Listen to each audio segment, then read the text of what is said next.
C'est des gens bons à mettre au mur. Et pan. C'est tout. De qui parlez-vous? Je parle de ces gens-là qui vous gouvernent, qui sont en train de vous conduire pour vous donner comme à l'abattoir, comme nous conduit les bêtes.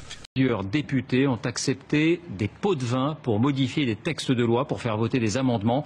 Ils ont été en fait piégés par des journalistes. On va retrouver François Baudonnet dans un instant sur place. D'abord les faits, reportage réalisé avec Bertrand Catrice. Lorsqu'ils votent un texte, combien sont-ils à le faire pour de l'argent? Depuis que des députés se sont fait piéger par des journalistes du Sunday Times, la question taraude l'hémicycle européen. Moyennant jusqu'à 100 000 euros, 4 eurodéputés ont accepté de déposer des amendements. Pour Adrian Severin, le vice-président des élus socialistes, la vidéo est accablante. Yes, well, I think because I didn't really count, but I think for that would be 2 or 3 days. Is it all right? Do you think? Yes, so that would be, say, 12,000 euros. Yes.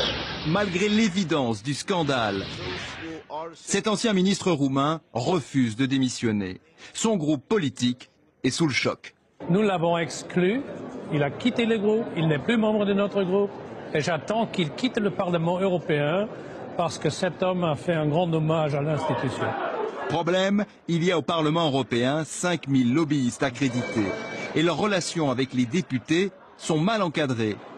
Ernst Strasser, élu conservateur autrichien, avoue même, sans honte à ceux qui le piègent, qu'il est lui aussi lobbyiste. If there is it's possible to be under the undercover, it's much more better.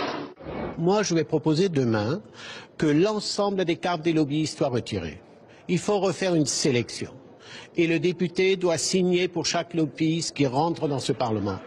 Avant d'éventuelles perquisitions, les bureaux des eurodéputés incriminés viennent d'être mis sous scellé. Ils sont gardés 24 heures sur 24, une première dans l'histoire de l'institution. Bonsoir François Baudonnet, on vous retrouve donc en direct. A-t-on une idée de l'ampleur de ce scandale? Autrement dit, s'agit-il de quelques brebis égarées ou d'une pratique répandue? Alors c'est toute la question, bien sûr, et honnêtement, ce soir, personne ne peut répondre. Alors il y a quand même les chiffres. Les journalistes du Sunday Times disent avoir proposé de l'argent à une 60aine d'eurodéputés. Et sur 60, 14 auraient mordu.